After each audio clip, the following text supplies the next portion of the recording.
Hello. So our next step through this first unit on the global tapestry is in South and Southeast Asia. And we want to start with addressing the cultural developments and interactions in this area, because that is certainly the most influential on the societies and the governments that develop in this area. In this region of South Asia and Southeast Asia, we've got interactions of major religions like Hinduism, Islam, and Buddhism that are all going to be important into shaping these societies. Now, in South Asia, which is India basically today, in Pakistan, we have the majority, the predominant religion is Hinduism. This is, as you remember from last year, it supports a rigid social structure known as the caste system that keeps one of the most rigid social hierarchies in the world at this time. Buddhism develops out of Hinduism. The original Buddha, remember, was a Hindu prince who rejected that notion of the caste system.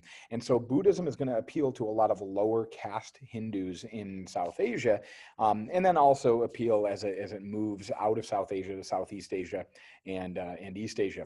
And then Islam is the newer religion on the block. It's going to first enter South Asia in the 8th century, and that would be mostly in the northern portion of South Asia, what is today Pakistan and northern India. Islam also appealed to lower caste Hindus because Islam, like Christianity, offers salvation to its believers following just one life rather than having reincarnation, life after life, on the path towards escaping the world. Within South Asia, we've got a lot of important cultural developments. First, there's some excellent scientific and mathematical work in South Asia. In fact, the numbers that you and I use, 1, 2, 3, 4, 5, are actually Indian numerals that made their way to the Middle East when Europeans contacted them. And that's why Europeans refer to those, and we refer to those number systems today as Arabic numerals. So advancements in mathematics that come long before this time and continue during this era were very important in South Asia. We also see a lot of these cultural interactions having an impact on the architecture of the region. So you see blended architecture styles between the more traditional Hindu architecture in South Asia and then the incoming Islamic and Persian influences that are coming from the north. So a lot of blended architecture or cities in South Asia that are going to have representations of both cultures. We see a syncretic language develop. Now, that's one word I want to point out to you, syncretism. Syncretism is a word we're going to use throughout this year in AP World, and it refers to the idea that cultural ideas are going to come from different places and interact with each other and create something new that didn't exist before. Syncretic languages like Urdu in present-day Pakistan is a blending of some of the ideas within the language of Hindi and Arabic and Farsi, which was the language of the Persians. So a new language develops out of this melding together of different cultures. I want you to be familiar with a movement of Hindus, a mystical branch of Hinduism that will contribute greatly to the spread of Hinduism from southern South Asia further out into Southeast Asia and pushing into the north, which will later have some influence on some other religious developments that we'll talk about later in the year. The Bhakti movement is a mystical movement of Hindus, very similar in nature to the idea of the Sufis within the religion of Islam, in that there is this more personal connection to their faith, and they contribute greatly to the spread of Hinduism from South Asia beyond.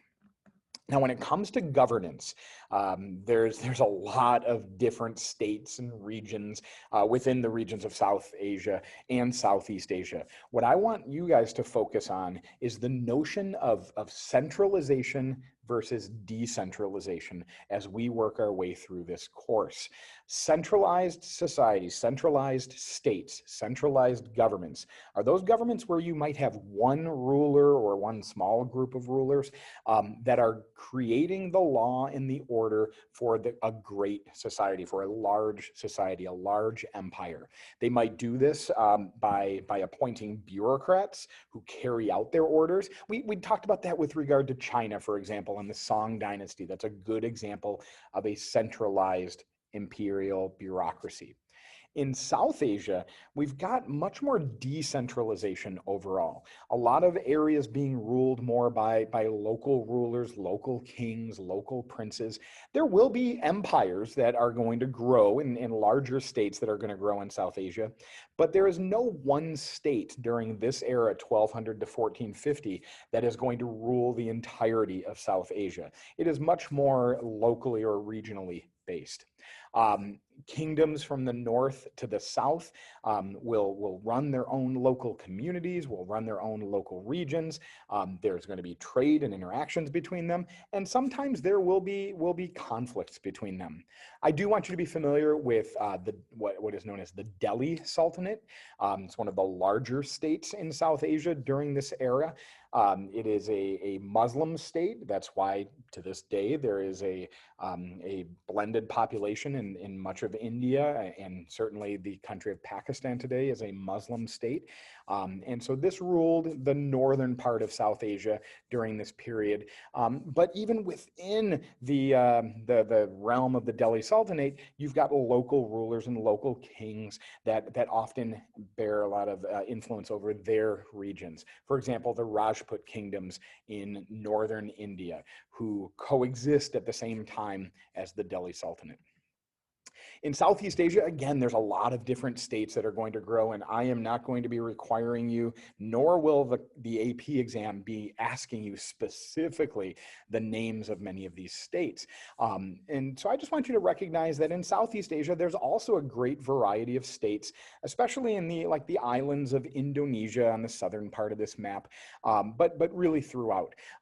The region of Southeast Asia has strong influence from both China to its north and India to its west. But the biggest empire I want you to be familiar with is the Khmer Kingdom. The Khmer Kingdom is going to rule from about the 9th century, the 800s, to about the 15th century, the 1400s. And that's mostly in Southeast Asia. Today, it would encompass countries like Malaysia and Thailand and Cambodia and Laos. What the Khmer Kingdom is possibly most remembered for today is their capital city, and the ruins of this capital city still exist to this day. It's right above me, called Angkor Wat.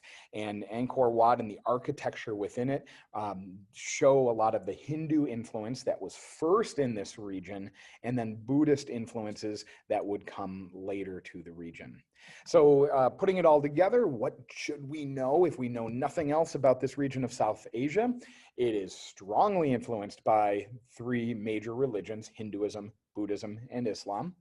The governance across the region is largely decentralized. There are a lot of different states that are going to be ruling during this time period. And then trade and missionary work by groups like Sufis and the Bhakti Movement are going to spread cultural ideas to new places, allowing the spread of these religions. And through that movement of religion, we're going to see a lot of effects of syncretism, both in architecture and in language. Take care. We'll see you next time.